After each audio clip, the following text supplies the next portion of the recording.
Hey, let's check out this thing. Hold on, this right here. Wait, I can't. You like that? Follow those instructions. Those things help, the subscribing, the Patreoning, your patronage. Um, Today's going to be fun, man. Duncan Trussell is going to be here in a couple minutes. I like to start early just in case the whole thing falls apart in front of my eyes.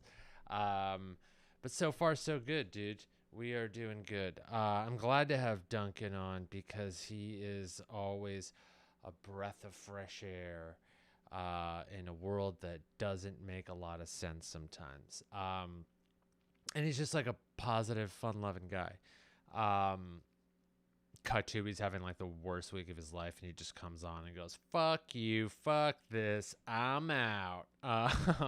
He wouldn't. He's a good man. Um, one of the things I always remember about him, and I don't necessarily need to say this to him, but I have many memories with Duncan. Sorry. Let's get that screen out of the. Well, we'll leave it for a sec. So, one of the memories that stands out was had to be like 2005 or 6. We're both still working at the Comedy Store. We're just fucking have nothing happening in our lives, except for like the little things which feel huge at the time. And I had just gone through my first breakup, like a real like I like am in love with the person, and we dated for like whatever a few months, but it was the first time I actually said it, and I was just I had this like look on my face like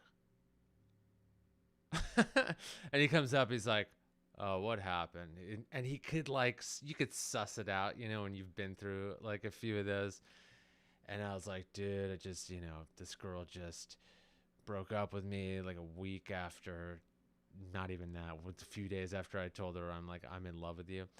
And and ultimately jokes on her because I turned that into like the first bit I ever did that really resonated with a crowd.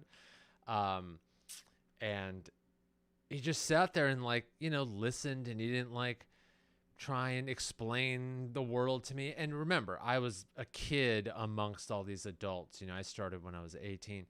And he just sat there and was like,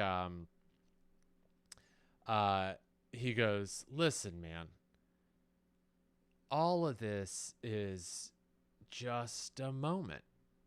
And I'm like, "What do you mean?" He goes, "This breakup, this conversation, living here on earth and, doing stand up and this whatever shitty open mic we were at or whatever." He's like, "It's just a moment, it will eventually pass, and there'll be another moment, and it's okay to feel it and experience it. You should experience these things, let them happen, but just know, no matter what it is, if it's super positive or super negative or sad or anything in between, it will eventually pass." And it's one of those things where like you want it to affect you instantly, where you like, when someone says something that makes sense, you want to just like, and then you're like, "I'm done, I'm good," and it doesn't work that way. But there was a weird sort of like penetrative, like, universal like truth in there that I just sat and went, "Yeah, everything that's ever happened has eventually come and gone." And, whether it was really good and really bad, like it didn't last forever, none of it. And I still was very sad about the breakup, but I remember leaving, and I don't even remember where the fuck we were. I just remember we were leaning up against a rail and looking out at something like, we were on a second or third floor of whatever. And I just remember like him walking off and then me just looking out there, and I was like, "Yeah, I'm going to look back a year from now and I'm not going to feel like this." And I remember waking up the next day, and each day that goes by after a shitty ass breakup, you feel better. And I did, but in a way that like had like a light at the end of the tunnel, And this is something, as an adult and stuff, everyone's like, well, yeah, shit happens and then it goes. But when you're like, what was I, 22? I mean, fucking nothing had happened to me, I didn't even have any high school loves or anything like that. Was this hold on, let's see. What is this name? All right, Duncan's calling in right now. Let's add him. Hold on, I can hear you, man. Hey, dude. Cool. Can you hear me? It's been a long time. Hold on.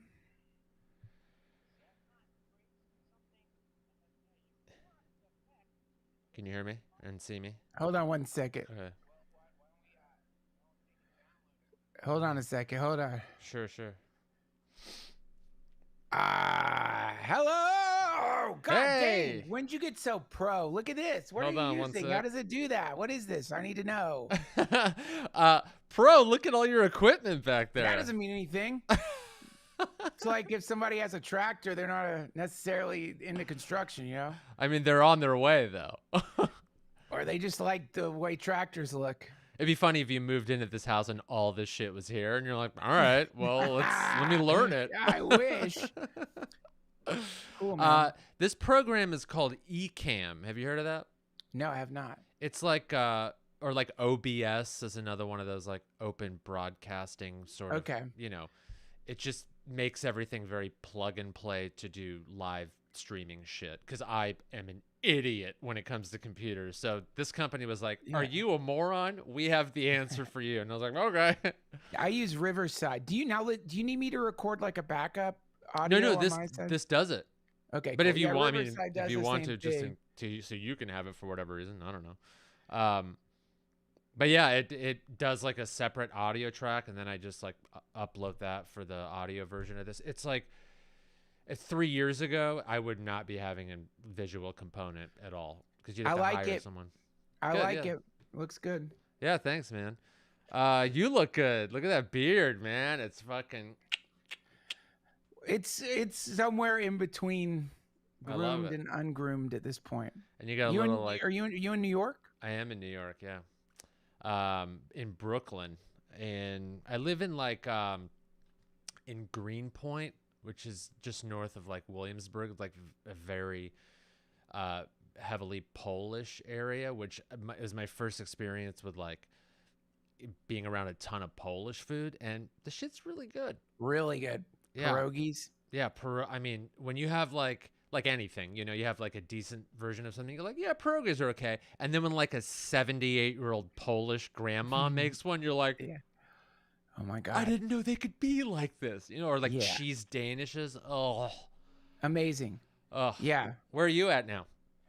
Asheville, North Carolina, up in the mountains here. Nice, dude. Yeah.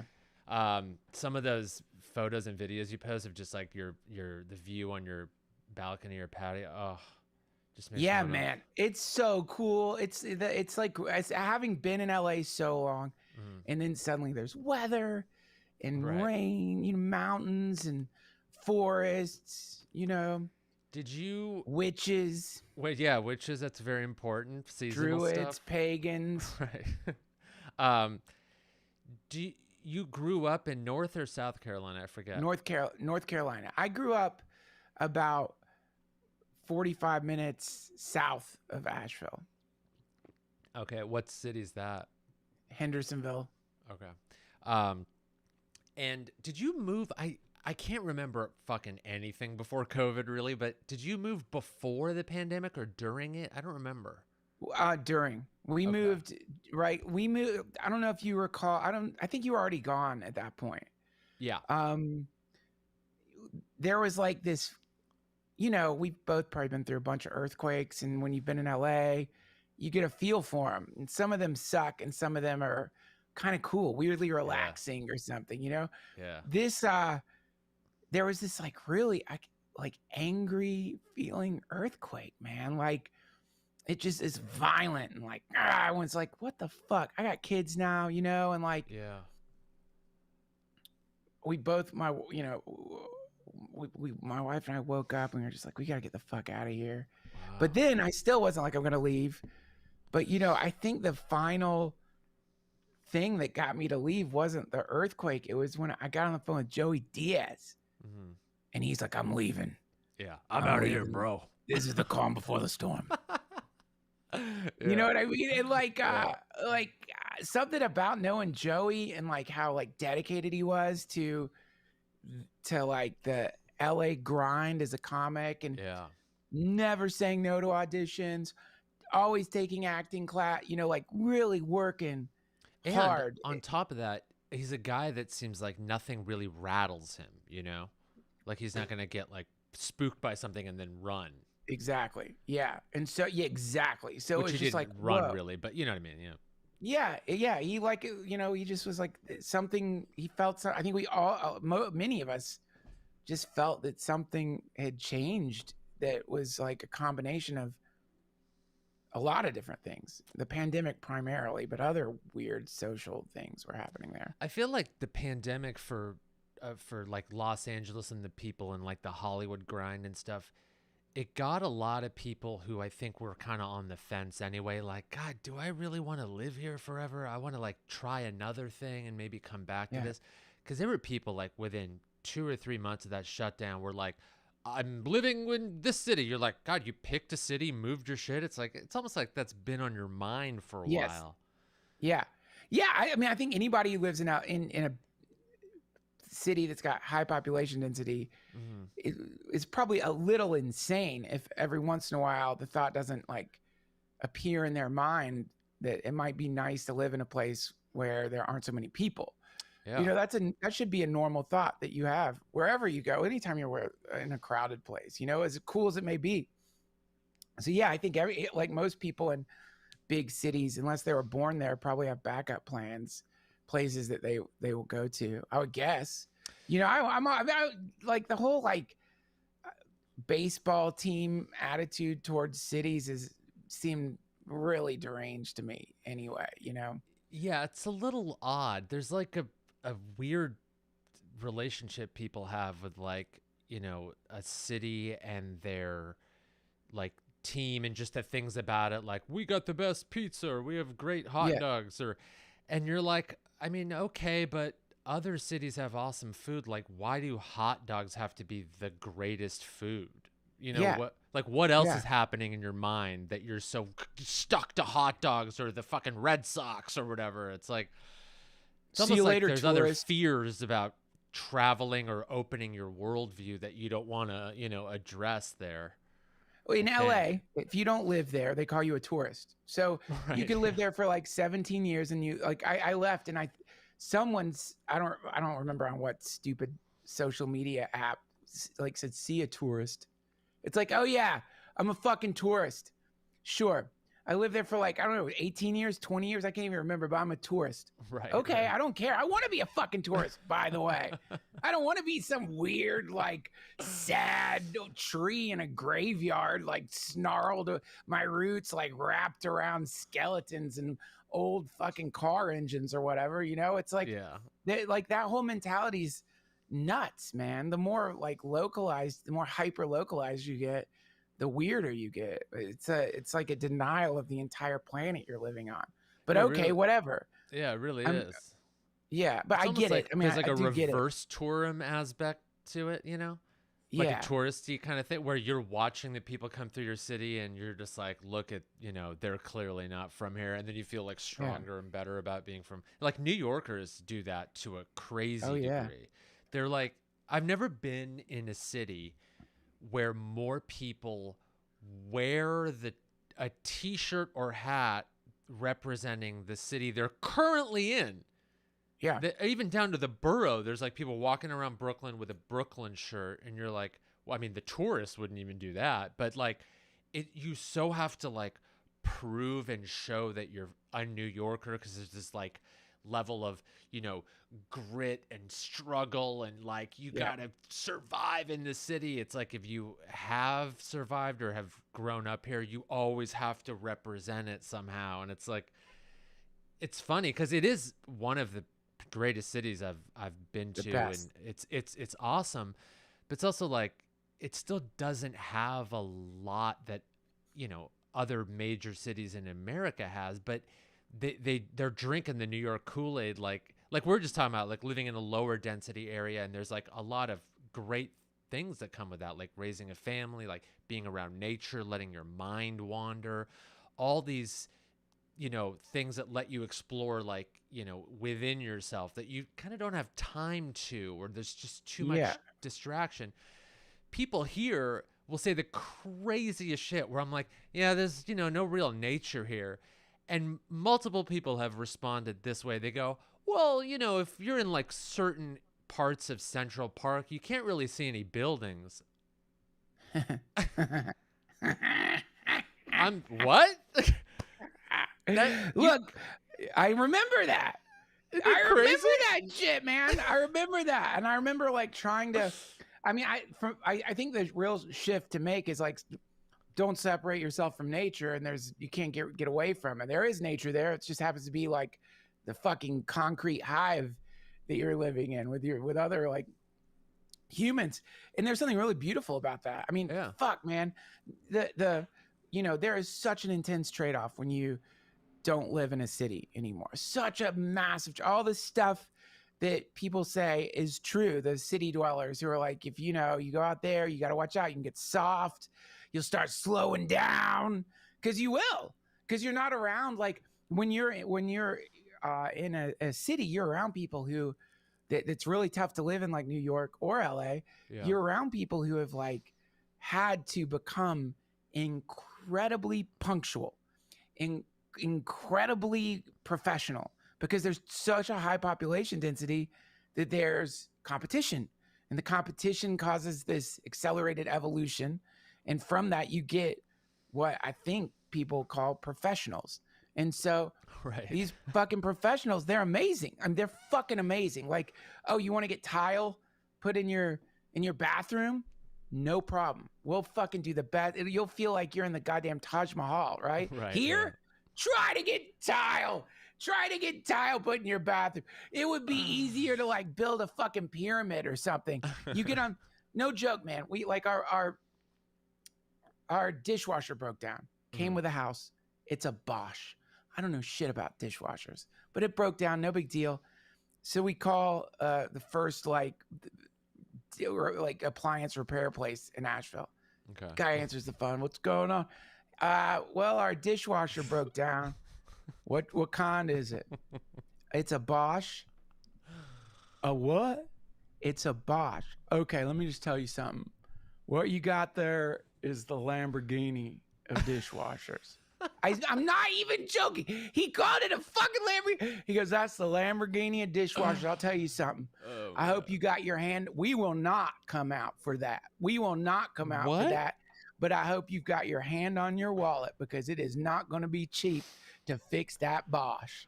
And so we're like, what? So I'm like, what the fuck is this? What is this dishwasher?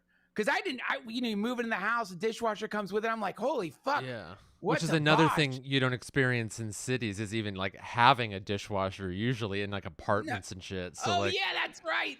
I remember when in LA, when I was jumping from apartment to apartment, when you finally land in one that has a dishwasher, you're like, wow, I'm on easy street. Yeah, I'm living in like practically a home now. Yeah. Yeah. See, I don't know any of these brands either, Bosch or like, I mean, I don't have one here, obviously, but it's not the fucking Lamborghini of we look at it because my wife and I are like, oh my God, for a second, we're like, what kind of fucking dishwasher is this? That doesn't seem that special. Yeah. It's been washing our dishes. That's great. But so then we go to like Best Buy to look up. We're like, fuck, it's probably going to be cheaper just to get a new dishwasher. Look it up. Bosch. To get a new Bosch, the Lamborghini of dishwashers, $1,200. It's like, I'm that's not fucking Lamborghini. That's I'm expecting $3,000, $4,000. I'm like, what do we have, like a $20,000 fucking dishwasher that has to get tuned like a piano? That's So funny. that's the difference. That's what you start running into where there's low population density, is there isn't really any kind of competition. So because there's or normal competition. So because of that, it like people just don't have that, like they don't have to evolve to something that maybe isn't that healthy.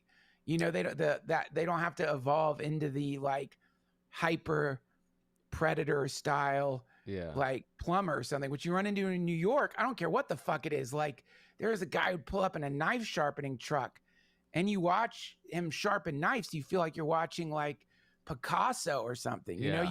You run into these people who are so, because of the competition, have become so good at what they do. I think there's a lot to be said for that. It's incredibly inspiring, and I think that's why people in New York are like so into the city, is because like it's like, fuck, man, if you're surviving out there, you're probably doing something right, whatever it may be. Whether you're a fucking business person or a kidnapper, whatever you do, you're good. You're gonna be good at it.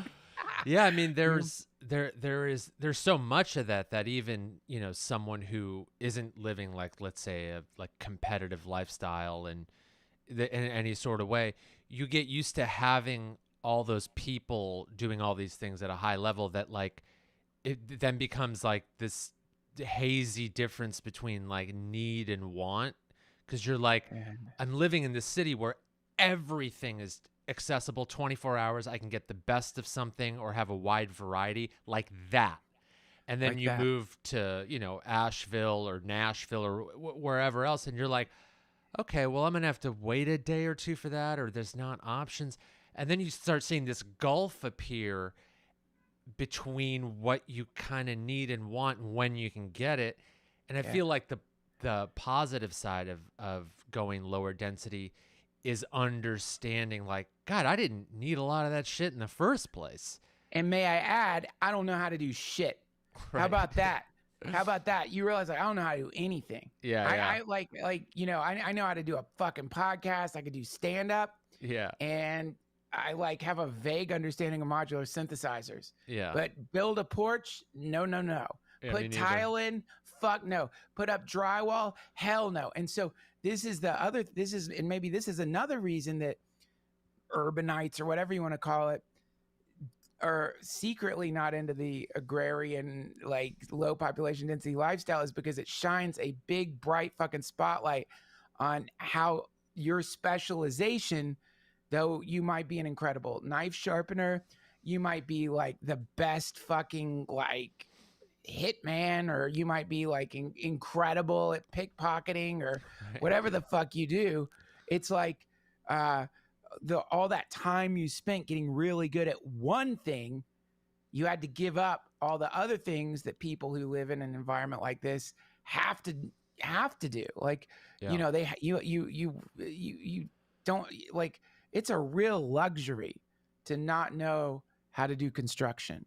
That's a fucking luxury, man. The fact that we don't know how to do that shit, it's like, what are we, like little princes or something? Like, we don't know how to do that. Or people who don't know how to cook, people who don't know how to do all these things. And big cities invite you into that lifestyle. I mean, you'll get an apartment in New York that like maybe has it's normal to get, what do you call those things? A little hot plate.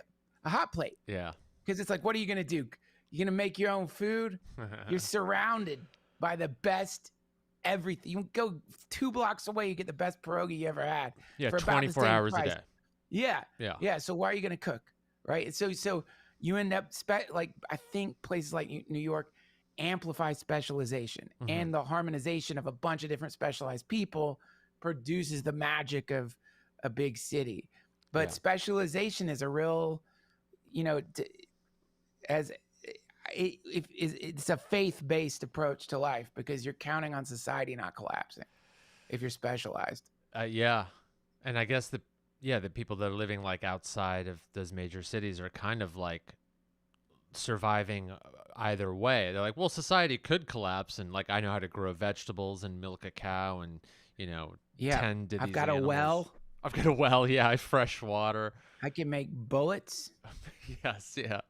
I'm not, man, this one place we looked at, Nick, it was when we came here from LA, we're all fucked up, man, freaked out from being in LA, because there's another thing out here in the, red states, out in the outskirts away from the cities.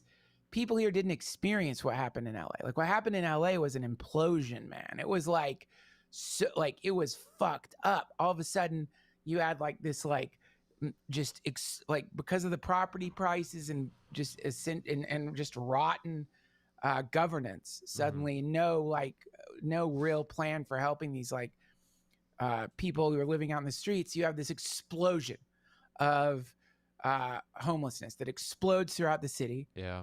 Everything shuts down. Small businesses are closing left and right. We're losing everything. All of a sudden, the arc light fucking closes down. Like, Hollywood landmarks are just shutting down, and then everything catches on fire. Right. And then it's like the 115 degrees. So it's like all these things, intersect at the same time in this rotten way. And then on top of that, just the general dynamic of fear, people not understanding what COVID even was. So, like, do we mask? Do we not mask? The weird mixed messages that were coming. Fucking Trump was like, like this mad king. Like, what the fuck is, what are you supposed to do here? Right. Yeah. And so you had all this, like, swirling lunacy. So we leave and we're like, oh, look, holy fuck. We come to, like, Asheville, and it's like, yeah, we're wearing masks. No, it's okay. Everyone's fine. You know what I mean? Like, things are just kind of, moderate, okay. And we were rattled, man, for the longest time. Once we got here, we were it was hard to get used to, like, being near people. My wife and I, we were talking about how, like, the peak of the pandemic, the treat that we would do with the kid, we'd go outside and during the lockdown, dust covering the car, and we would drive to a Starbucks drive-thru and get a Starbucks. That was like a big deal. We're like, oh my God. So we came here and everything's, like, kind of normal, like, so yeah, like, I think that's the benefit of being in a place like this, is like the problem with being in a city, the gamble that in being anywhere, and because it's not like we're out in the fucking real middle of nowhere, but we're good. Wait, I forgot to tell you. So we come out here and we're like, we never want to be near people again. It was too fucking weird in Sherman Oaks. It was too fucking weird. Like, Aaron and I were walking with the baby and outside, and Aaron was like, I don't want to wear masks. We're outside. Yeah. I want the baby to be able to see our face. Mm-hmm. We're going to take a little walk without masks. We're walking and we're like, we'll get far away from anyone that we see, because it's big, Sherman Oaks, big streets. Yeah. So we're like on the other side of the street. A woman sees us, walks up to us, wearing a mask, and goes and coughs at us. Did one of those things. What? You know what I mean? Oh, yeah. Man. Yeah. And we're like, a baby with you. Like, what the fuck? There's a baby. And also, like, what a fucking dumb shit. It's like, wait a minute. So you're so worried about us not wearing masks that you're going to get right next to us. Yeah. Theoretically infecting your ass with whatever we might have to prove a fucking point, you nut. But it's like, God. Yeah. But I get it, because people go crazy fast. And when especially in groups. In groups, exactly. Yeah. And that is why, that's the other thing, that, like, being in LA, suddenly it's like, holy shit, this happens quick. Like, shit happens quick when people are afraid. So, I mean, I remember just, like, watching the news, a car slams into it was on Melrose Avenue. I believe a car just drove into a shoe store. And, remember when all that shit was going down, and it's like, they were barely reporting on it. Yeah. So anyway, so the point is, man, we get out here and, like, we almost bought this compound, like a David Koresh compound out in the middle of the woods. The guy was a weapons manufacturer making bullets. And there was a literal, like, wet armory in the basement where he was making weapons. He had this, like, weird shed with a massive wood burning stove that heated the whole house. Whoa. And also gas powered. And a well, so like first Damn. we almost went prepper. I'm so glad we fucking didn't. We were overreacting a little bit, but Yeah, yeah. you know what I mean? But that's where our heads were. And I do get it, man. Having experienced a mild seismic shift Yeah. in society, I do get it. It's funny. I feel like. So wait, why did you decide against the compound? Just because of the preppery part of it, where you're like, this is too far, or was it just like too much or too To big? be Or honest, he wouldn't accept the offer. okay, got it. Like Yeah. I like he kept like the place where it was at is called, it's weird. It's like this weird archaic thing in the United States. It's called I can't remember the name of it. It's like a place that isn't really a town or a city or anything. It's like a Wild Unincorporated West. It's area. unincorporated. Okay. Yeah. So that means deregulated.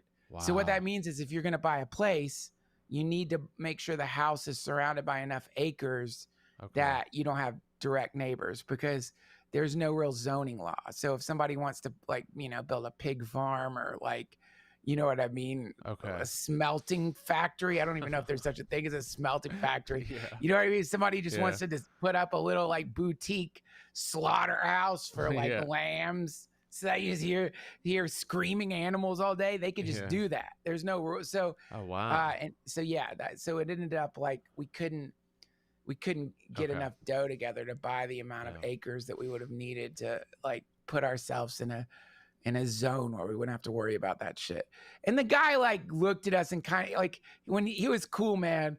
And when he met me the first time, he goes, "What the hell are you doing out here?" Just looking at me. He goes, "What the hell are you doing out here? Are That's you funny. lost?" That's great. Yeah. So it seems like there's, if you get enough people together, they can go crazy pretty quick. But then if you have too few people, you can also go crazy, right? Yeah. So what's the smart. like, and I've been thinking about this over the last couple of years, like what's the ideal size for a city where people can live and function and you don't get like, you don't redline and things get crazy and hyper competitive like here, or you don't start making bullets in the middle of nowhere, preparing for the collapse of society as we know it. Like, what's Good the question. number where you're like, we can all have like space, we can all have access to everything, like good culture and museums and concerts, but then there's still like room to have a fucking dishwasher and kind of Yeah. everything in between. Like, is there a city that embodies that, you think? Well, the only thing that pops into my head, is cheesy answer, is like Black Rock City, the city Burning Man city. That's a temporary city Okay. that appears in its temporary nature. It doesn't have time to Right. like Yeah. to get as fucked up as other cities. It just Yeah. appears and then dissolves. So you get this like imaginary city. It's none of it's real. It's temporary. It becomes like the highest population density, I think, in Nevada for Wow. a second, and then it just disappears. So I think like something about that, but it's like humans are so we only know how to do what we do. So, and we just Yeah. keep doing that, which is a tremendous benefit, and also like probably the number one most disastrous trait of our species. So we don't really know how to do temporary cities. We wouldn't even understand. There's no way to do that. We don't know how to dissolve things that easily without freaking out over it. Yeah. Like I always like whenever there's like a huge disaster and a bunch of houses get wiped out, like when all the houses were burning up in California, just fucked up, man. Yeah. I would think like, but that probably wouldn't be as big a deal if people were just doing like what the indigenous Americans used to do. You know what I mean? Like, you're not invested as much in like any one place. You're always sort of moving around this nomadic lifestyle. So I don't know, man. I don't know the answer to that question. I think it's like you could do theoretically any size city. You could do any size city theoretically if individuals within the city were like really dedicated to working on themselves and really dedicated to sort of working on their own shit. Right. And I don't know what, I don't know what that would look like. I just know like the way things are right now, everyone's invested in this insane idea that they're going to be here forever, whatever it may be. Right. You know, I'm going to live in this house forever. I'm going to be in the city forever. I'm going to be in my body forever. And none of that's true.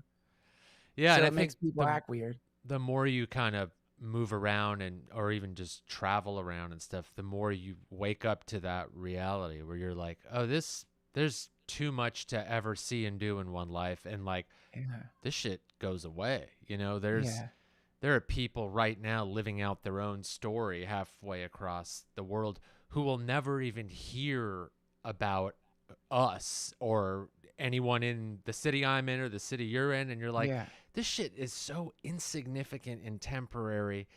It just makes you, especially during this pandemic and the shutdown part of it, my major thing going in was like, stay positive because you know this will end, and during it, do whatever you can on a day-to-day basis so you can come out of it stronger than you went in. Yeah. So for me, that meant like getting better at the practice of meditation, picking up a new skill that I know like nothing about, so I can really like dive into the unknown, and that's going to help me like not worry about other unknowns like this virus and what's going to happen, because I'm doing everything I can to kind of control that and survive it, right? But after that, you're like, well, anything after that is just needless worrying. So I might as well learn how to play the guitar, you know, and worry about that. Yeah. And really suck at it for a long time. Yeah. And, you know, you're pouring your effort and energy into something that, like, you know, it's not like comedy. I never plan to go pro at it. So it's like, cool, I can fail at this every day and, oh, well, whatever. Yeah. Cool, fun, fine. Yeah. That's the best. Yeah. And that kind of stuff is like, that's sort of stayed with me and hopefully does, you know, for the years to come. Like anytime anything else sort of appears, whether it's in my personal life or profession or whatever, I go, you know, this feels bad or this feels frustrating or like a failure or something, but the world's going to keep moving. Like everyone will forget about this thing. And I just need to know that and prepare and work on the next opportunity. Like, think about all the shit that happened when we first met in like 2003, 4, 5, 6. All the things that were going on in our lives, in the entertainment industry, opportunities we really wanted, and then you saw other people get or people that were really successful at the time. How many of those people do we ever think about or are even around still? Yeah. You know? Yeah, how often are we thinking about the sting of not being invited to be on Punk'd? Yeah, that's a great example. That was consuming the comedy world for a while. We're like, we all wanted to be on Punk'd. I know. Punk'd. And it was like, oh, I can't believe, what am I going to do now? As if that was the only opportunity we'd ever have. Oh, every one of us going into those auditions with the certainty of like, of course you're going to pick me. I mean, I'm the ultimate prank person. I'll dress up like a security guard and really fool someone. Yeah, man, like that's an important, I do think there's so much wisdom in that, man. Cause otherwise once you start realizing that's one of the big tricks, isn't it? That's one of the big tricks that the ego plays on you, is it like makes you imagine that whatever the particular current thing that your ego is going after is all there is and will be your ultimate chance. And then once it's gone, abject failure for the rest of your life. And so it produces, you know, I think the idea, the logic behind it is, if I view every challenge in that way, then I'm going to go for it in the most intense way. And then the delusion is that kind of attitude will make you more graceful. And how could it? Like if you approach things like at that level of like freakish need, no matter what it is, you just seem sweaty. People are like, what's wrong with this guy? Jesus Christ, what's fucking wrong with you? Eventually, like it manifests as like desperation, you know? Yeah. Because you people see it. reaching and grabbing, and like the intensity when you don't get the thing after 5 or 6 or 10 tries, it just starts to look sad and desperate, and you kind of just want to be like, okay, I gotta keep my distance from that person because they're getting really intense over things that don't Yeah. ultimately matter. Listen, there's a lot of different types of incels, man. Not just like Yeah. people who can't fuck. It's Right. like people. You could be an incel like actor. You Yeah. know what I mean? Where you go from like really wanting something to being incredibly bitter and angry, and then like making up a story about how the the whole world is against you, whatever it may be. It's like it fits into every single possible endeavor. And what do the incels all have in common is like this desperate desire that is To covered come. up by bitter to come. Whether For this, creatively or physically, you know? yeah, Yeah. exactly. Yeah, yeah. And then that gets covered up by bitterness. Yeah. And then, but the problem is like because there's such this desperate desire, they whatever their particular goal is, they approach it with the antithetical. It's the same energy. It's the same energy that makes dogs bite you. Yes. Yeah. You know what I mean? When you're doing anything, ask yourself if a dog would be freaked out by your energy. And if the answer is yes, go take a fucking break. Right. I don't know if you've ever been so stoned that like dogs growl at you. I have. Like I know That's that funny. energy. And like yeah, anytime I've got that with anything, it's like, oh, Yeah. what the fuck? I don't need this. What is this thing that I'm thinking I need so much? I don't need this. I've been reading a lot about like from the Stoics. Do you ever read any of their? Oh yeah, Marcus Aurelius. Yes, yes. They have really interesting ideas behind like the nature of like the ego and anxiety, and sort of how to like condition your mind and be disciplined, but without being like crazy and intense about it. There's like a day-to-day quality, and like journaling, writing out your thoughts, which we do a version of with stand up. You're sort of like expressing your thoughts and feelings so you can really be aware of them, like saying them out loud or writing them gives a different sort of like reaction. When you see it or say it, you go, oh, that was a ridiculous notion. Why am I stressing about this?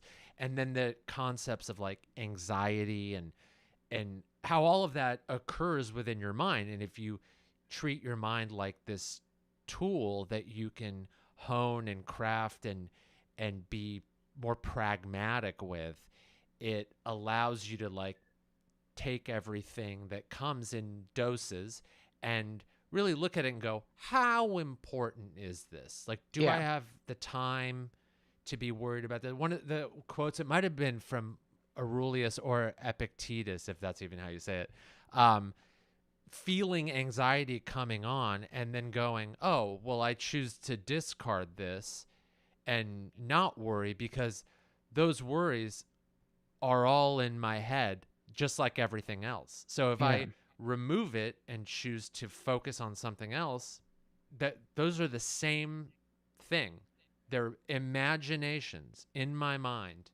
And it's not 100%. Like I have an actual anxiety, like depressive disorder. So sometimes you can't.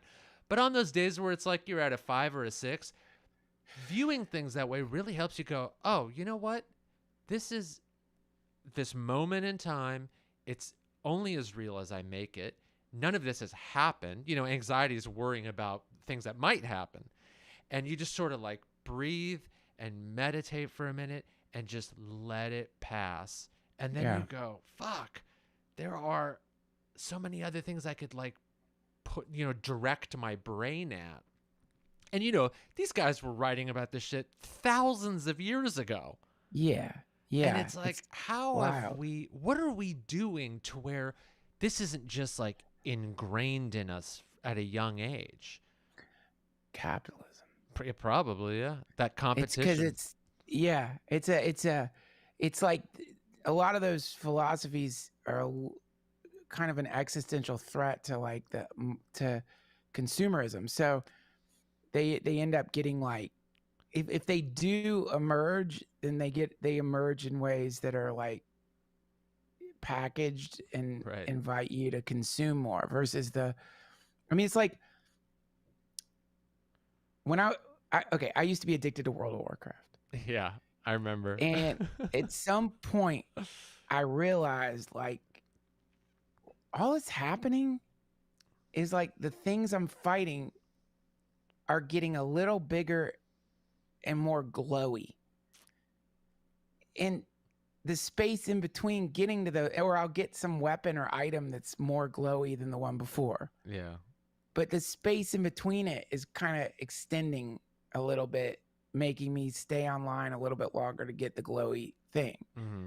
But that's it. There isn't anything happening at all. It's something about that. And I'm sorry, it seems like the stupidest example, but No, it makes sense. I couldn't enjoy it anymore. It broke the addiction because it was like, it's just more glowy things that they're bigger. You're like, this will never end. It's always going to glow brighter and be further. Yeah, exactly. And I'll have to do something a little more complex to get it, but it's just the same thing. So it's like with a lot of those philosophies,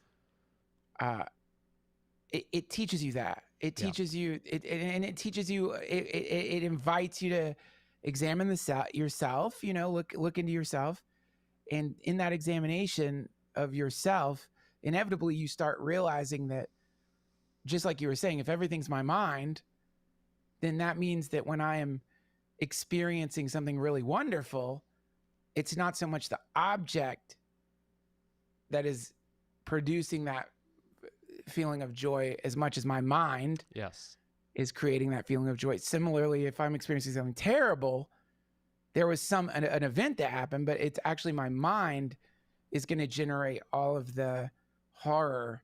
And so that fucks up like I don't know if you've seen Zizek's, what's it called? God, it's on Netflix. It's so funny.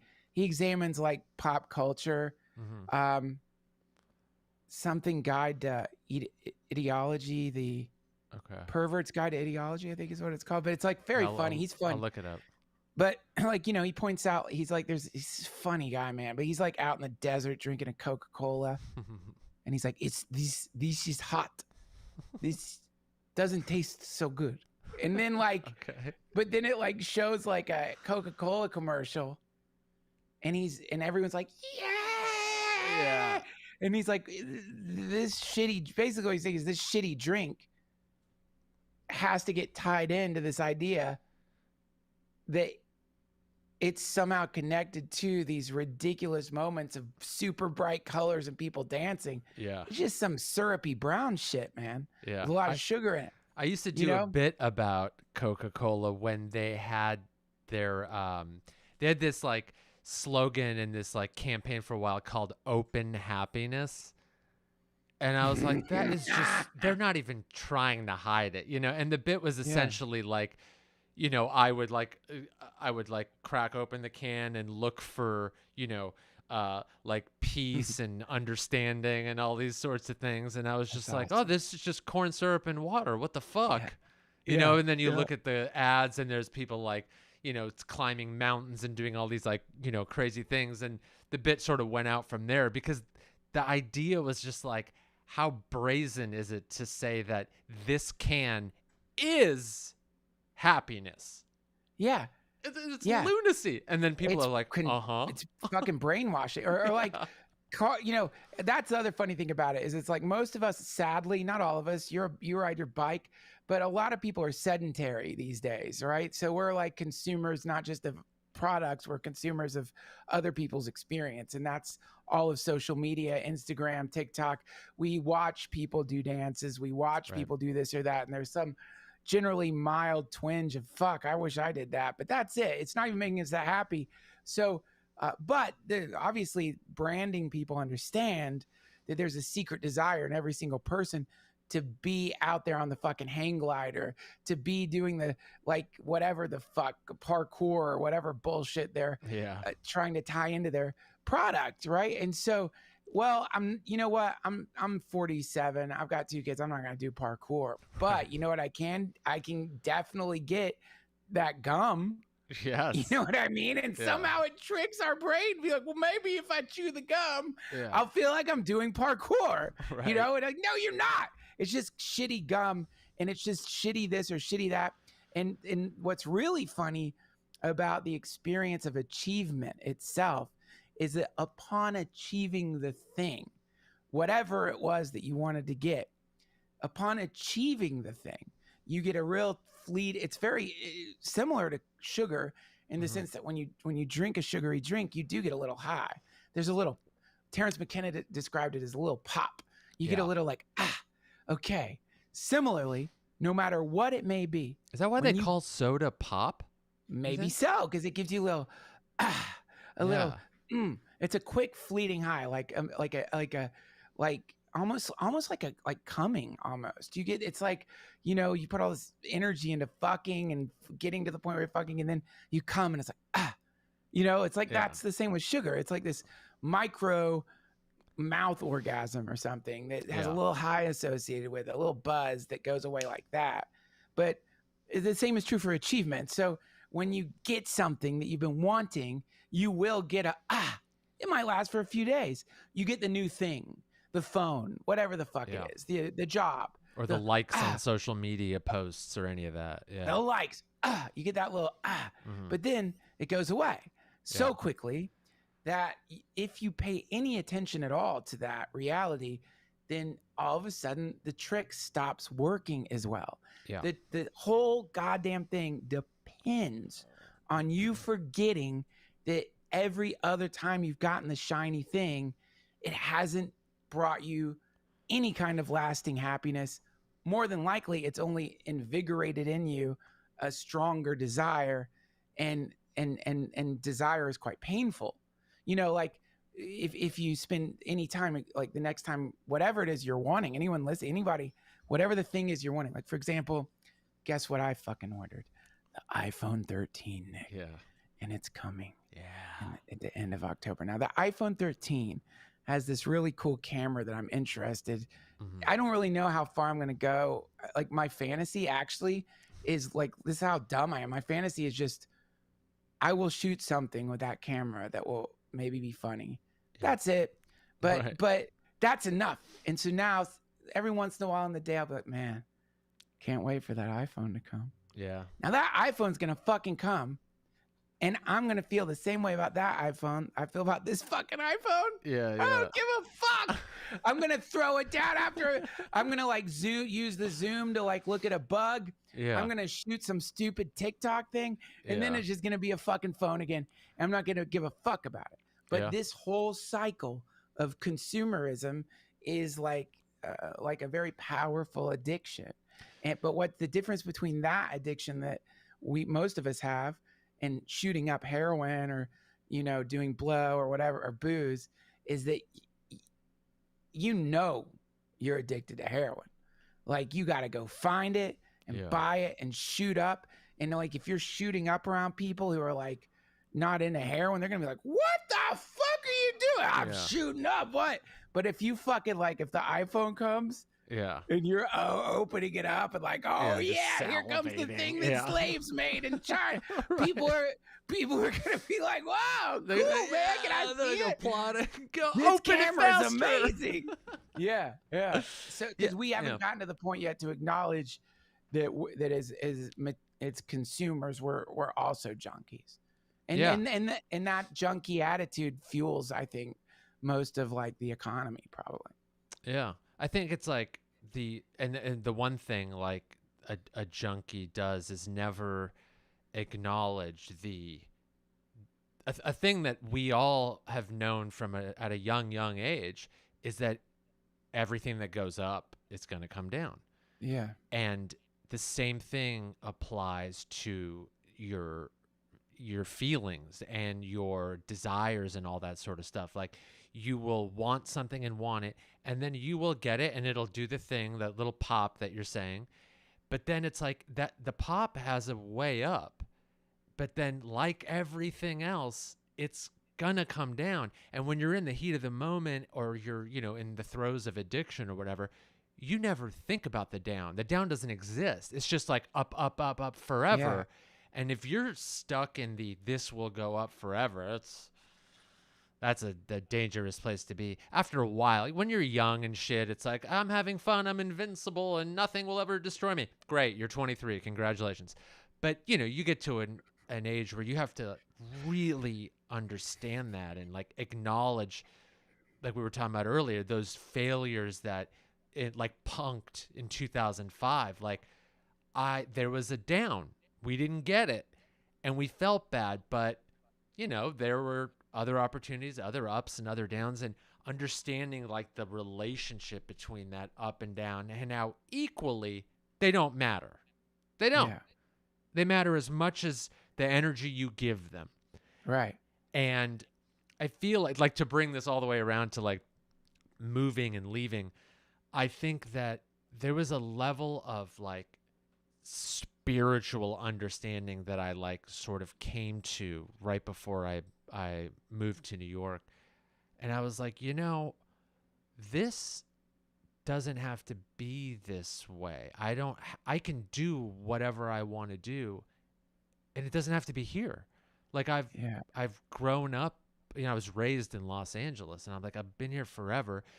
At this point, like I'm just like hitting repeat, God like damn it. I'm sorry. I'm going to cut you off. Yeah. If I'd fucking known you grew up in Los Angeles, I don't know if I would have left, dude. Because, like, you know what? I'm serious. Wait. One of the reasons that we left is my wife and I kept thinking, like, people who grow up here, man, aren't they a little kind of like off? You know what I mean? Like people grow up in LA. Like, do we want to? You're fucking awesome.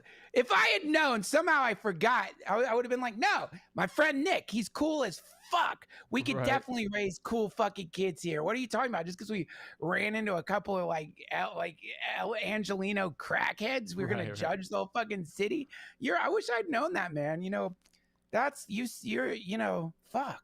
Yeah, I mean the suburbs of LA are very much like anywhere USA. Like there's no one writing screenplays at a Starbucks. It's just people with regular, like I grew up in a blue collar family. My dad does construction, and that's it. Like we didn't have I never went to Hollywood until I was like 18 years old.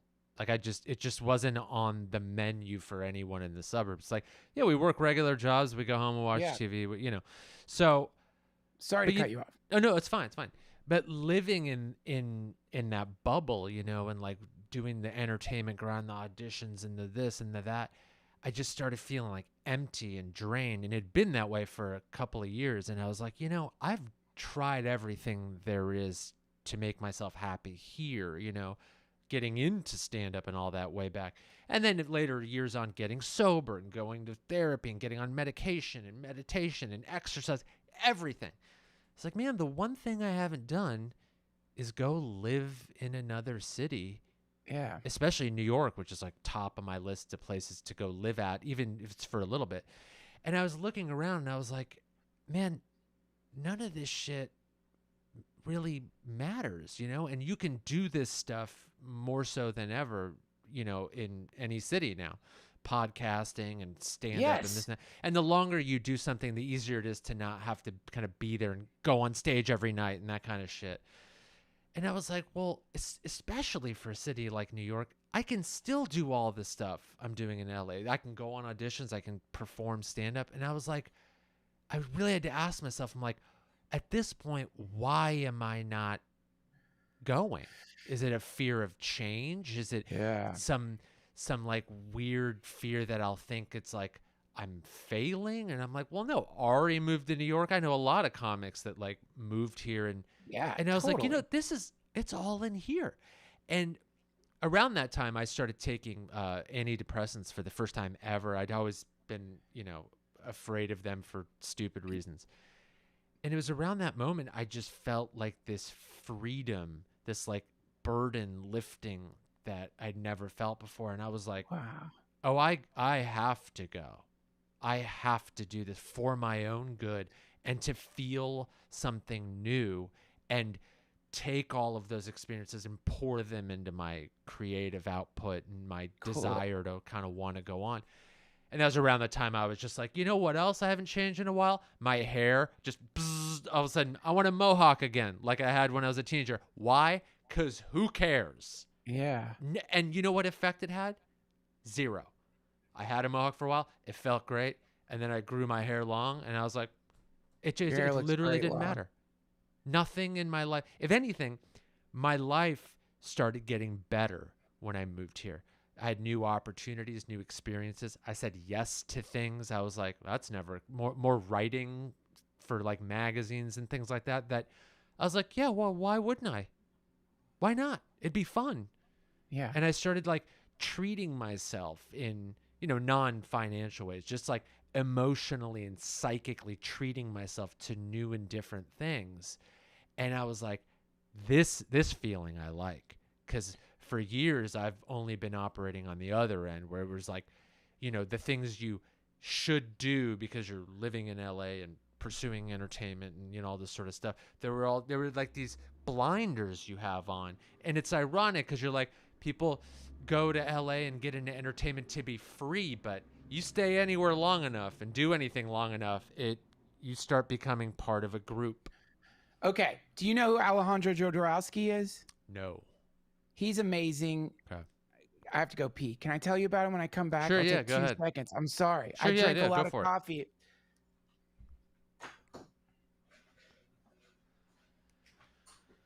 Duncan's off to pee.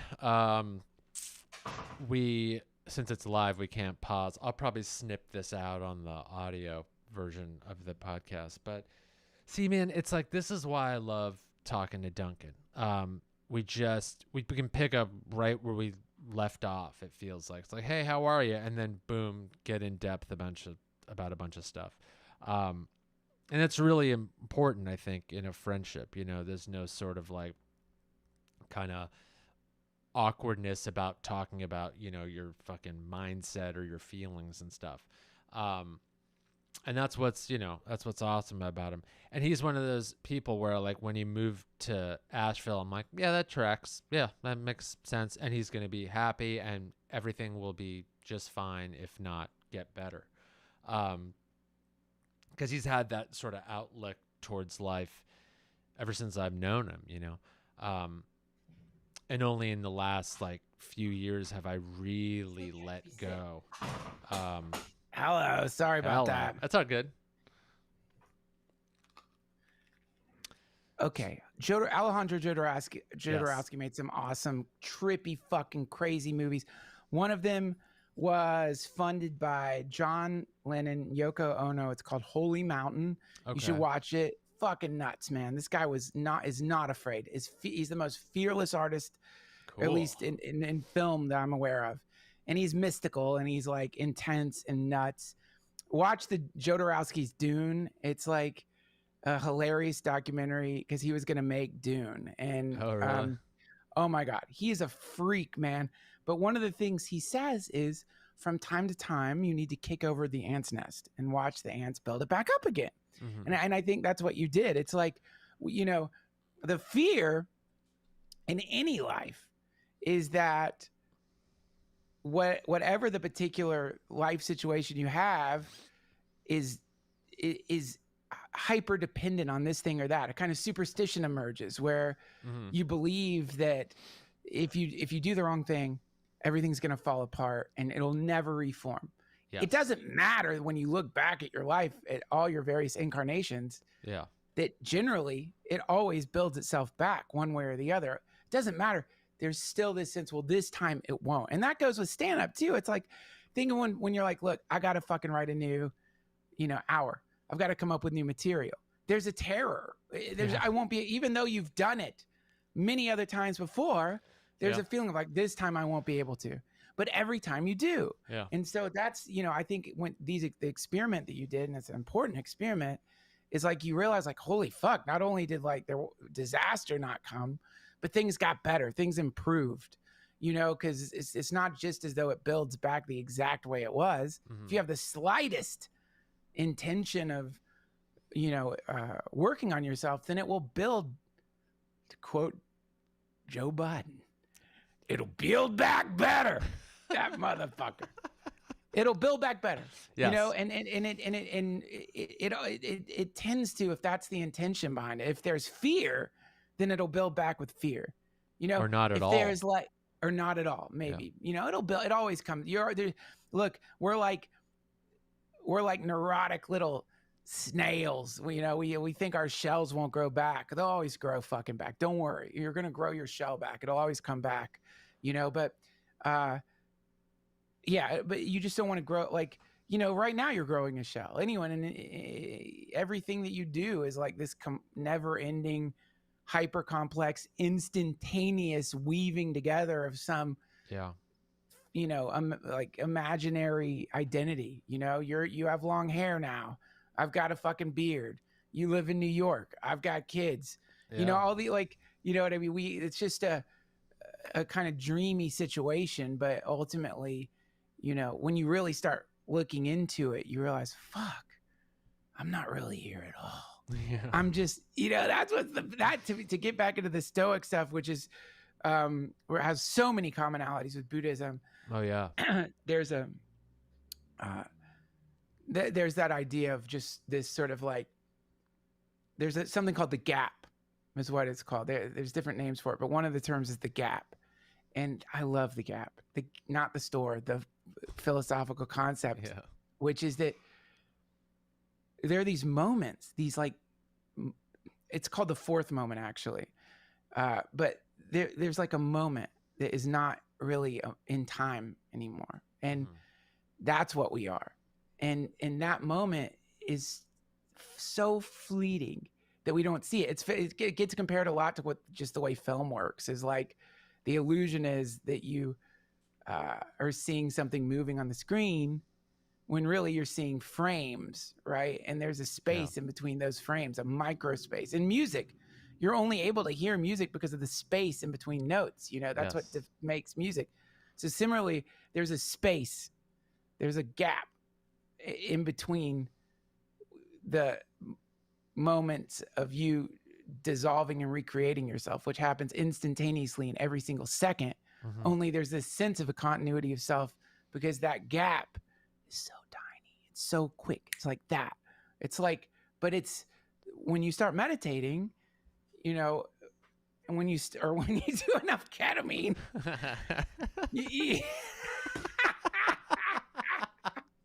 or both at the same time, then you start witnessing this incredible thing that at first maybe just seems like you might even think that's not real, but then you because it just is like it's almost like a tiny sliver of light, or it's almost nothing that couldn't be real. And then you start seeing, oh wait, that's real. There's something in between the me that I think I am and the me that I become. And then the more you work with that, I think the more you begin to realize, oh, that is me. And the thing that I think I am is really just this flickering, fleeting illusion that I call myself. And so that little space is called emptiness, is what it's called. It's called emptiness, or the womb of the universe. It's that thing that holds everything. And that's what we really are. Is the idea behind it that like you are this empty space, like a blank kind of canvas that's constantly, you're writing and erasing and writing and erasing and writing, and you're never the same thing for more than a second.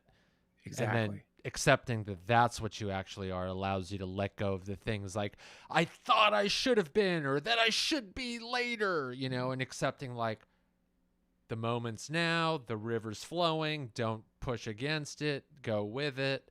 Like that kind of thing. The what? I don't exist. Yeah. You know what I mean? It's like, you know, it's a kind of like, the inquiry is like, well, okay, who are you? That's, I think, Ramana Maharishi. I already say his name. Ramana Maharishi. Because my guru is called Maharaji, and I always get his name mixed up. Anyway, the point is, all these fucking Rishis out there, there's a lot of them, and they're really great. But the inquiry is, you just ask yourself over and over again, who am I? What am I? You know, and you know, you do the exploration enough, initially, I remember the first time I came across this idea, I think it was on a bumper sticker. And it said, so for people who make fun of philosophical bumper stickers, fuck you. Yeah. One of them actually did like change my life. And it was, I think the bumper sticker said, "You are not your thoughts." And I remember seeing that so long ago before I had come to that realization and being like, what the fuck?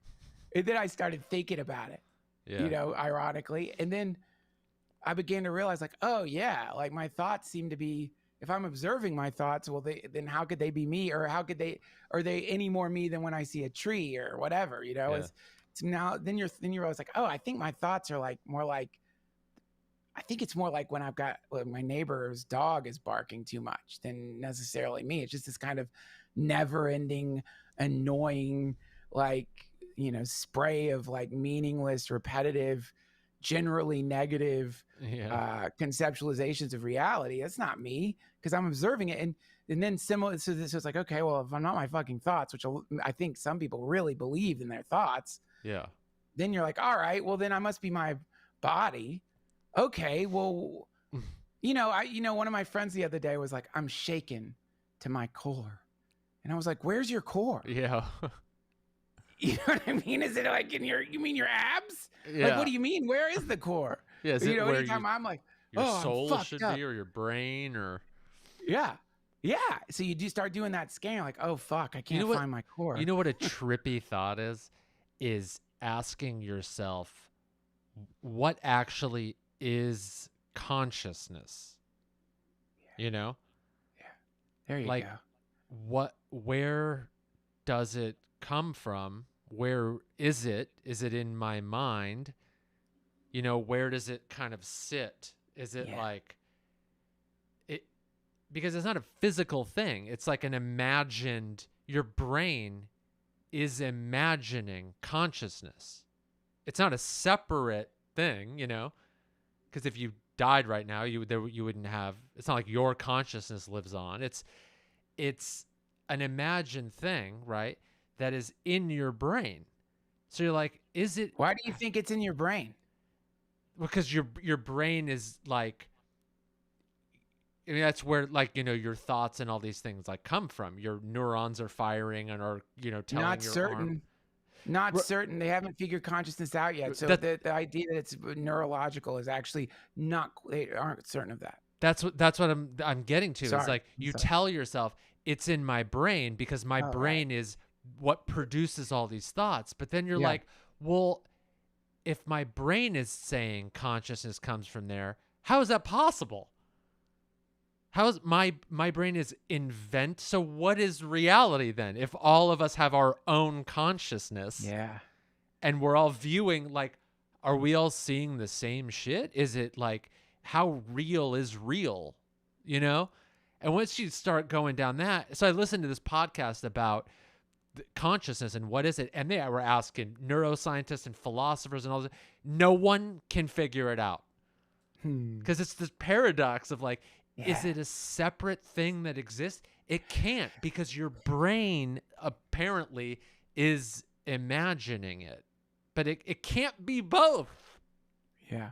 So it's like no one ultimately, fucking the smartest people who have ever lived are like, we're not entirely sure. And that is, it's just, I can't think about it for too long because I'm just like, I get confused about everything, which in a way is healthy. All right. Okay. So here's what's really beautiful about what you just said. Okay. So this is great. So that's called basic confusion, is what in Buddhism we call that basic confusion. Basic confusion is the appropriate response to what you just described. Confusion. Yeah. That's a confusing situation, right? And it's called basic confusion, or it often gets called ignorance, fundamental ignorance, basic confusion. And ignorance in the West, it sounds like it's something different than what they mean. So active ignoring, and it's the act of ignoring. So what you just described is the sort of beginning of it all. Mm-hmm. And it's fundamentally confusing. It has to be. Why wouldn't it be? Fundamentally confusing. And so because of that, that's not what you just said is not, probably a lot of people listening are like, ugh, it's like, it gives you this feeling of like, oh, Jesus fucking Christ, right? Yeah. So that is not a comfortable feeling. And so, because that's an uncomfortable feeling, we need to ignore it. And so to ignore it, we build up our personalities from that place. And in Buddhism, this is called the skandhas. And that's called the skandha. What you just described is sometimes called, as I've heard it described, the skandha of form. Okay. So here suddenly you're like, wait a minute. Wait, there isn't all this time I thought I was standing on the ground. There's no ground. Yeah. Wait a minute. So it's a free fall kind of feeling where you're like, what the fuck? Wait, there's nothing to hold on to. I'm grasping. So that is the beginning of suffering. And so, this is why in Buddhism, they say,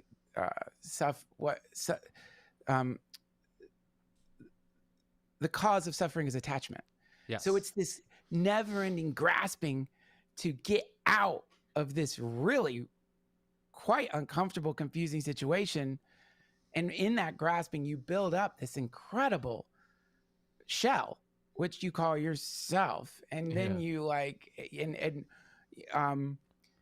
there's so many cool descriptions this teacher Chogyam Trungpa Rinpoche uses. One of them that I love is, it's like you're standing on a floor of razor blades, and it's so painful and awful that you imagine some kind of beam in the ceiling that you imagine you've pulled yourself up on and have burrowed into and have built a cozy little home inside of, but really you're still just standing on the razor blades, kind of tricking yourself. It's so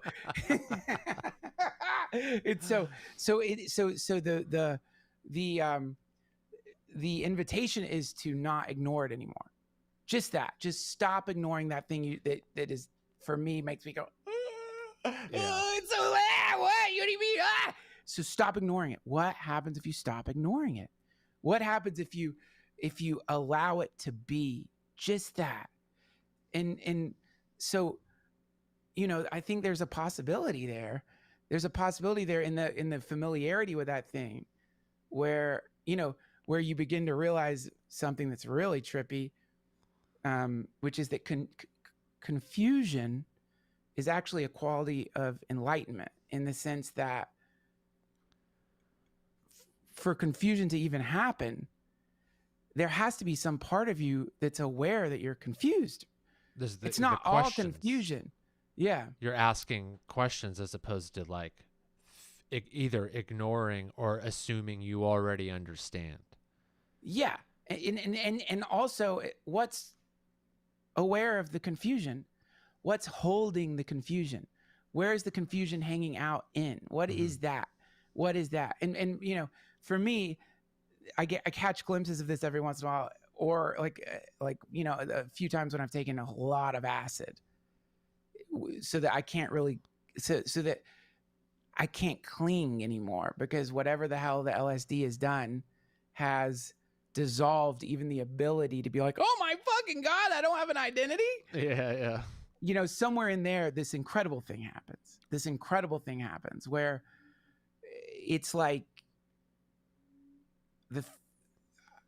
I'm not a me anymore. I stopped being a me. Yeah. And I stopped being that. There isn't anything there to cling. And in that place, it's the most incredible reality happens, where there's a dissolution that's so wonderful. And I don't know. I mean, of course, that only happened when I was on acid, so it could just be a bunch of bullshit.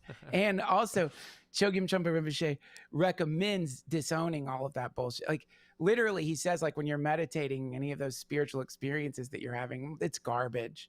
Just consider it garbage. Just disown it and forget about it. It doesn't matter. It's gone.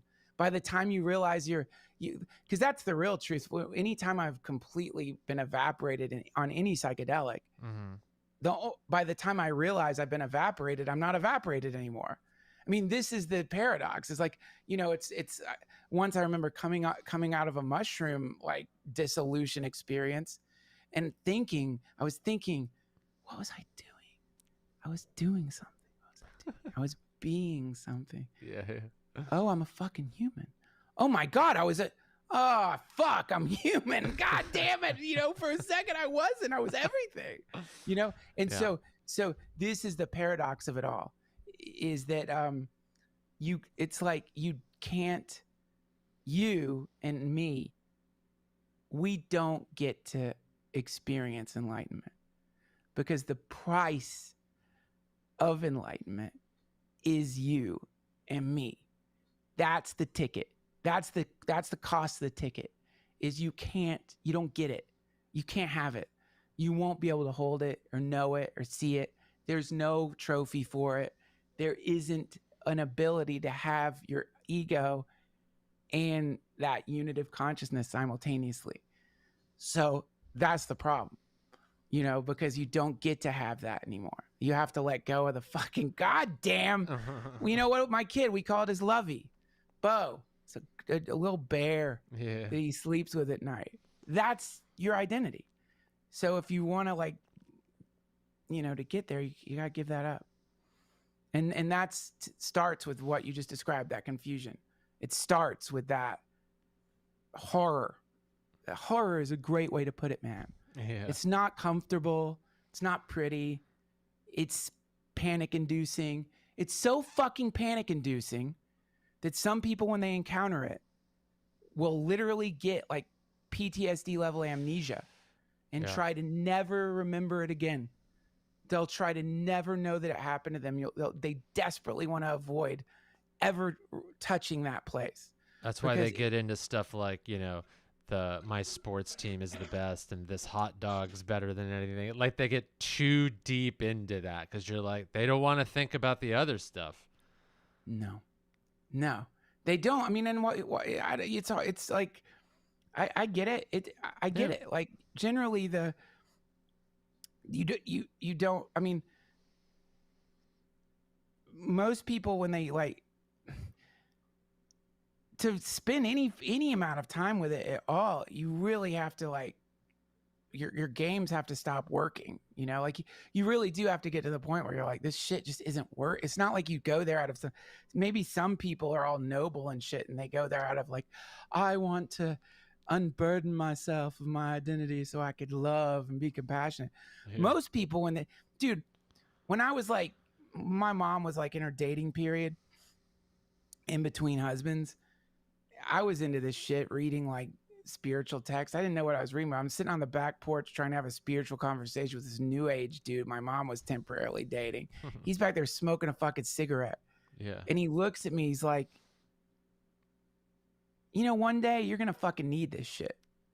He's like, you know what I mean? Right now you don't know why you're reading. You don't know what it is, but one day you're going to need it.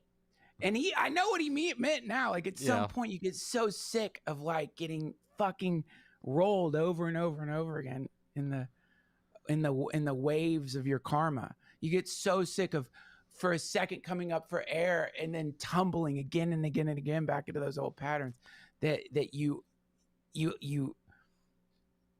it gives you the energy you need to look at that thing in the face and to be with it and sit with it. It's because it really is not, it's not like it sounds like a fucking sitar. Right. It doesn't sound like a little flute or some shit like that. It's really it's more Lovecraft. Yeah. It's more H.P. Lovecraft than Disney, and in magic, they call it, I think, crossing the abyss, actually. Mm-hmm. So to kind of bring it back around to going to a lower density area, do you think that once you start asking yourself these questions and being confused and allowing yourself to just start over or break down your identity and sort of rebuild it in different ways, do you think once you have the tools for that, and say you, with you specifically, for example, you've honed your craft and have gotten enough success to where you can go live in Asheville and do this, and you can go back to Los Angeles when you have to work on your TV show, and you can do your podcast from your home. Do you think that once you've found a balance with those two, moving to a less, a quieter place will allow you to flourish here in terms of answering these questions. And If only. God damn it, if only, Nick. Again, it's like that would be the best, wouldn't it? I mean, this is what we need. We need certainty, and we need a solution to this problem of confusion. And the dream would be, and it is a dream. yeah, Like the picture is so incredible, man. It's like, oh, once I get that windswept farm and the quiet of nature and all that, then I will find peace. Sadly, I don't think this is the case. I don't think there is any escape at all. I think we give ourselves the illusion of escape, because the illusion of escape is like a kind of a drug. It's a numbing cream that we put on that claustrophobic, confusing sense of no self. And so, no, I think the answer is no. The answer is no. There is no escape. No matter where you go, you're going to carry your mind with you. And so you might go to a new place and get distracted enough that you aren't having to combat the thing that keeps always coming back to you. But and I think, you may find it is important association, like what people you're associating with. But I think technology has made that no longer location dependent. Like prior to the internet and phones, I think maybe, like in Theravadan Buddhism, you would go to the forest, and in the forest you would find these like ascetic monks who you could hang out with. But now you could find those online. Right. So you don't necessarily need to move around. I don't think for the environment it makes much sense if we're all, going from this place or that place to try to fix something that's inside of us. It's like I think that's unfortunately just one of the many ways that the ego tricks you.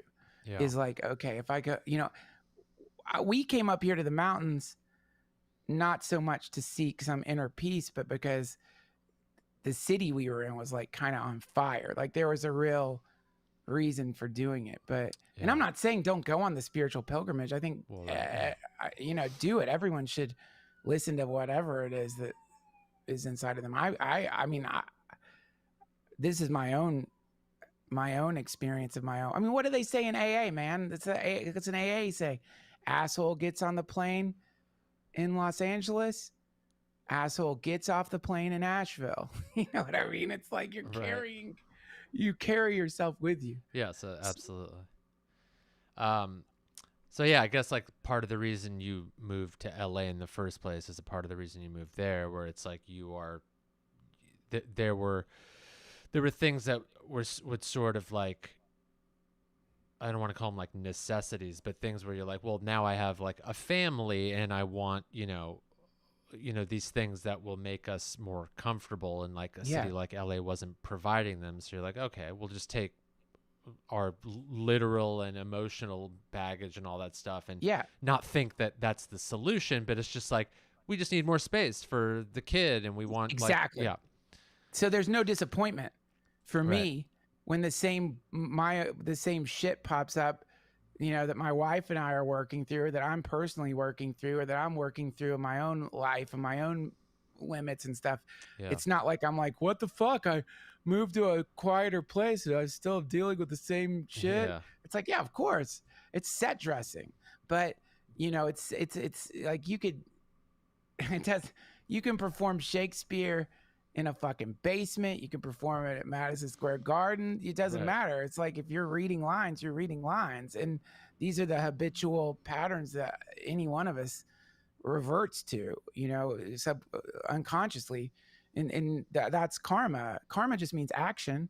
And that's really all it is. So yeah, I think there's for us, there was like a real ethical reason to do it, because we have kids and I wanted them to like have the experience of weather, fresh air, not a place where there isn't a fire season. Like I wanted them to have that, but I don't have any illusion in my mind that like my own personal bullshit is going to be fixed by location. And having lived here now for over a year, I can confirm that. One location is not better than the other. It's like, no.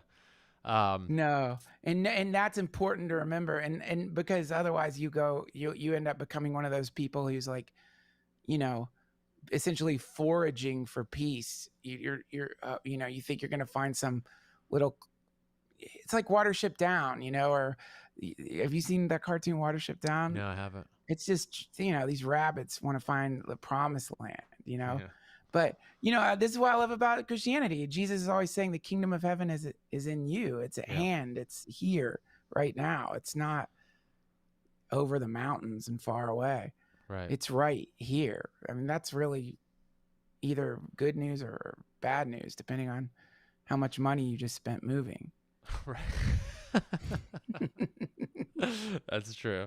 Well, look, man, I think that like you were saying with like the internet being able to, connect us and stuff, like this sort of thing wouldn't have happened before. And like for this last hour and a half, I'm like, I haven't been in New York. I haven't been in Nashville. I haven't really been anywhere. I've been here doing this, but it hasn't felt like anything except like a pure connection and sort of like, our minds kind of dancing around and figuring things out and letting things sort of happen. And like, I think in person, obviously those connections can be stronger, but like this still feels good and, allows us to sort of like stay connected from anywhere, like you're just saying. And like, when people tell me now, like, oh, should I try moving here or go there? And I'm just like, look,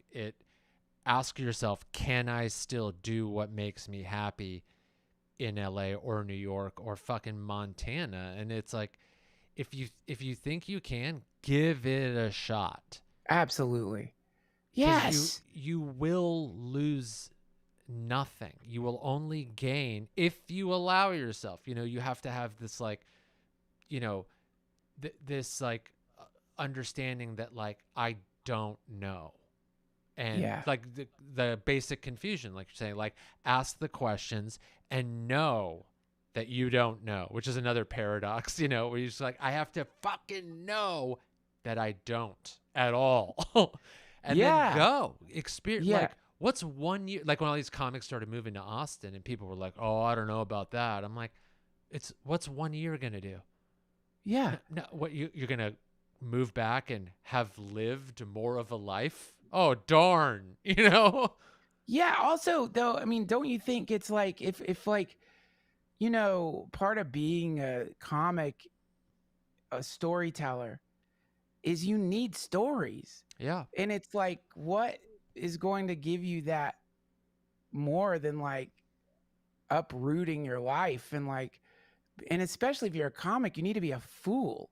And so what's going to like that, you have to look at the Fool tarot card. There's your map. Look at that dumb shit.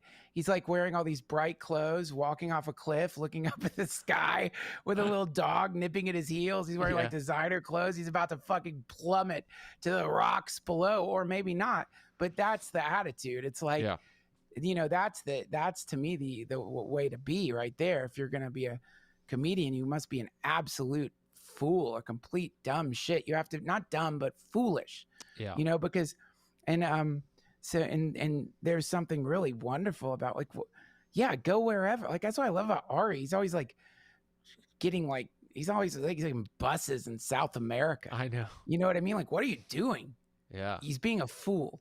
And then he brings back those moments to the stage, and people are like trying to like understand how this like lanky fucking Jewish dude is like slurping back ayahuasca in South America, and like he's so good at telling these stories. It's ridiculous, and it's so entertaining. So I think as a comic, it's like it not just geographically, but there's something to be said for like uprooting yourself. And I mean, it just depends on what type of comic you are, I guess. But yeah, that's true. or as an artist or as whatever. I mean, again, it's just because this place or that place won't bring you some state of eternal peace doesn't mean you shouldn't go there. I mean, Jesus Christ, maybe there's like better food or something, or right.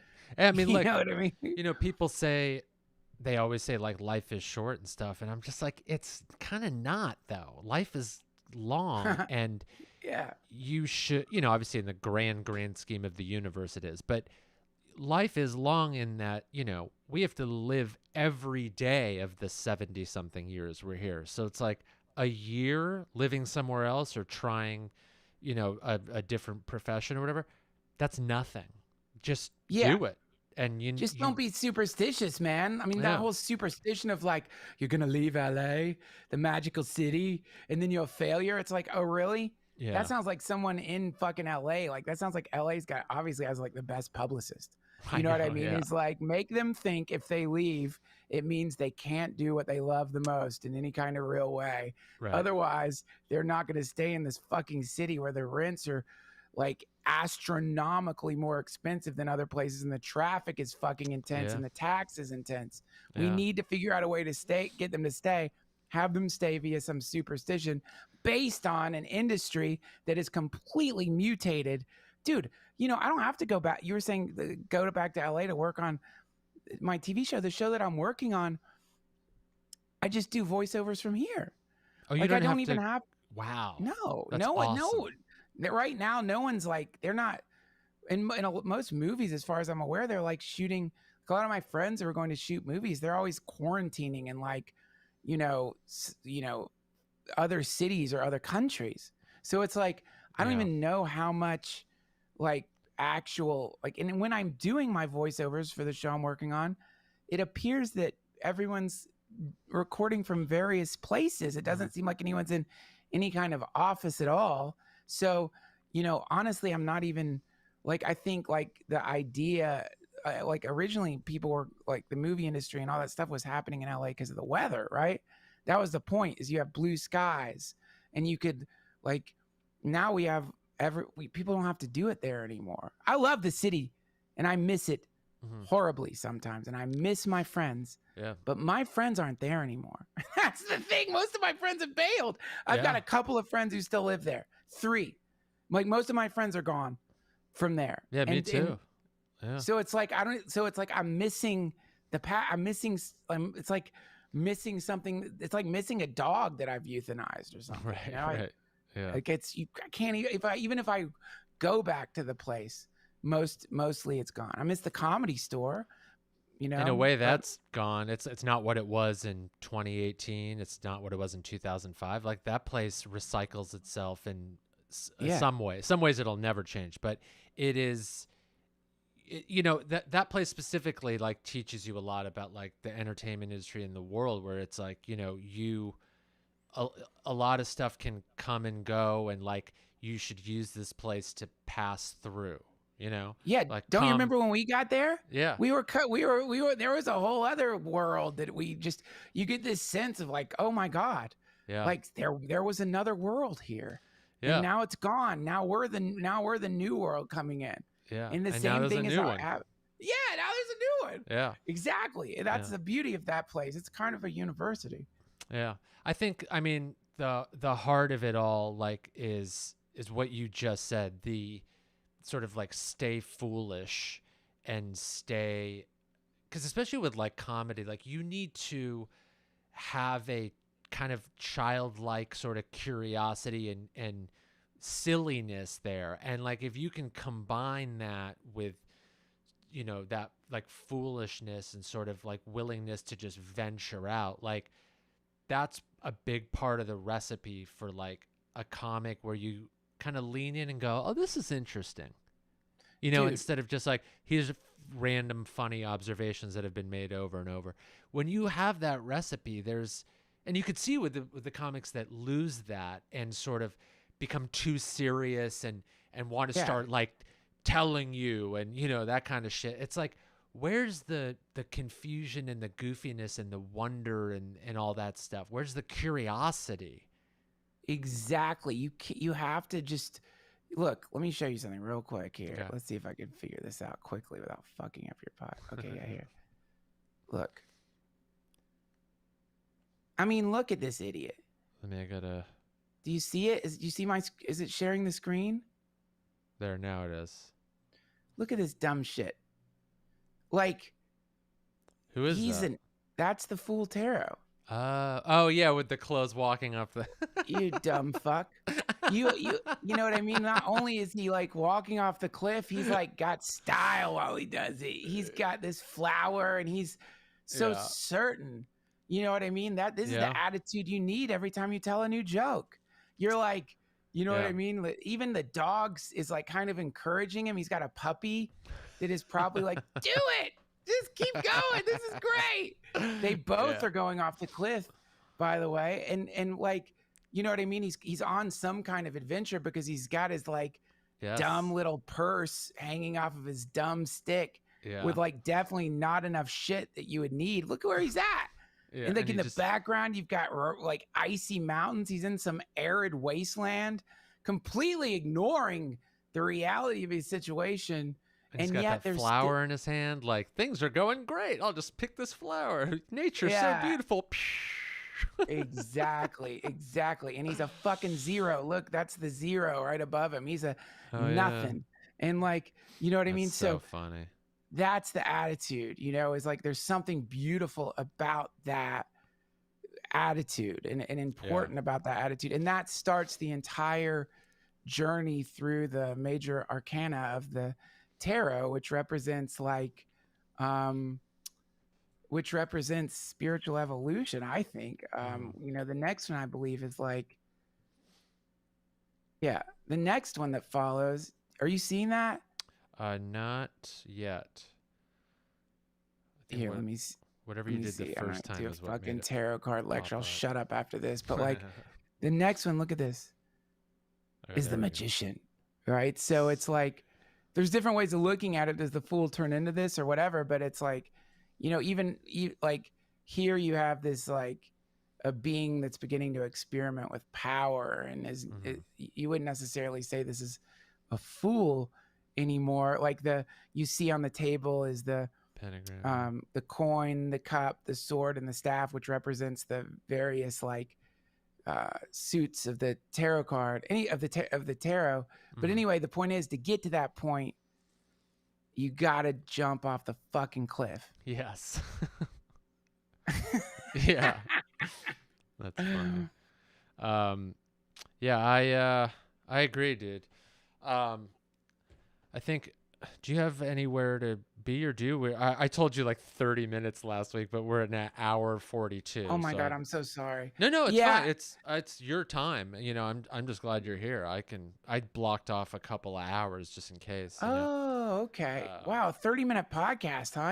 You're like doing abbreviated podcasts. I like that. I kind of had this idea when I like relaunched this podcast. I was like, you know, if I'm doing video elements and I want to do kind of a live thing, see how that works, like once a week that's the standard, you know, and doing 60 to 90 minutes or something. But I'm like, well, what if I do it like every day or almost every day and do 15 to 25 minutes? Whoa, that's so ambitious. Pick one little topic or just sort of here's what's on my mind kind of thing. 15 minutes goes by pretty quick. And that way, especially with people working from home a lot more now, you know, there's no commute. There's no like long lunch break where they're digesting hour-long podcasts the same way. So I'm like, in a way, there's more space for shorter bursts, you know, where it's like, oh, I could throw this 20-minute thing on while I'm doing laundry or. I love it. You know, and I thought, you know, within that too, I'm like, you know, comics and like other people you want as guests, like, don't always want to sit down for an hour or talk about one long theme. But if you're like, hey, why don't you pop in for 15 minutes and we'll catch up as if it's like we're catching up on the phone. How you doing? We talk about a few things. Bye. I don't know how to do that, Nick. I just want to talk to you forever. Yeah, well, we always sort of have been like that where we're like, hey, how's it going? And then we'll just talk for an hour about a bunch, which, and that's also fine. If it feels organic, then I think people will sign up for that too. They'll go, oh, this is a nice longer conversation. Great. I'll do that as well. But I think it's nice to have like an option that at least I haven't seen a lot of, just like short form micro burst podcasts. Well, I fucked up, didn't I? I didn't read whatever said that. I didn't know, or I would have been out of here. That's funny. An hour and 20 minutes ago. My apologies. But it's no, I love it. But don't you think that like I kind of like that idea sometimes. If someone goes, hey, you want to be on my podcast? It's only 10 or 15 minutes, like just like a segment. I'm like, oh, yeah, I'm more likely to say yeah to that a lot of the time. I mean, yeah, I think it just depends. I love Yeah. podcasting, so I don't care about the, general, like, I just got this great fucking assistant and she's good at scheduling plenty of time between my shit. So Yeah. she schedules my shits. And like I have to have like That's how hours busy you between. are. Do I have time to shit? Could you schedule some shits for next week, please? No, she schedules it between my she does a good job. So like Yeah. I'm a little more organized than I was before. Otherwise I'd be like, yeah, 15 minutes. Yeah. The more organized you get, the more time you have. That's true. And your podcast is a great example of like a longer form is better because you get super into topics. Like you kind of go on this journey, And I think like your show and Ari's to an extent depends on like what he's talking about. You want it to be long. You want to get like thanks. into the travels and the mystery behind whatever the thing is. But I think it's good to just I think with podcasting your plan is great. It's like have a plan and then be willing to not do that plan if the guest, and then just see where it goes, because there's no rules. There's no rules. Keep it relatively unlimited with and then see what happens. And sometimes, and as long as you like that's your intent, it's great. Don't do it out of laziness or something. No, not at all. But you're a great interviewer, and so you're keeping it focused, and so I think that's all you need is just to keep some kind of thread running through it. Yes. Yeah. But yeah, I do got to go, man. I've got another podcast coming up, so I do got to go. Yeah. Well, dude, it's always good to talk to you. Always good to see you, and I appreciate you making the time. I know you got a lot of stuff going on. You're doing season 2. You just said, right? No, I'm doing a show for Fox called Crapopolis that doesn't come out until Crapopolis next year. Yeah, it's like Dan Harmon's doing this. Like, it's pretty great. It's so funny, man. But like, he's such a funny dude, man. He's such a good director too. Yeah. But like, yeah, so yeah, but that doesn't come out till next year. But that's what I'm working on right now. And then my podcast, and then I'm writing a book. So no way, awesome. That's very cool, dude. That's one of those like, oh, it's about time. You're like, hey, you've had a book in you for a while. Oh, it's easy to write, Nick. It's easy. Oh yeah. When I agreed to do it, I was like, this will be easy. Who's ever complained about writing? It's so easy. You just sit down and it just pours out of you. Like, that's so funny. Oh yeah. So, all right, dude. So that book will be out in about a decade. Yes, and then yeah, man. So it's great to see you, Nick. If you're ever in Asheville, let me know. You got a place here, man. If you ever need a place to stay. I'm gonna take you up on that. I'm always looking to get out of the city for a few days. Come on a mountain biking trip up here, man. I would love that, dude. I would love that. But yeah, we'll figure something like that out soon. That'd be great. All right, Nick. See you, man. All right, see you soon. Bye.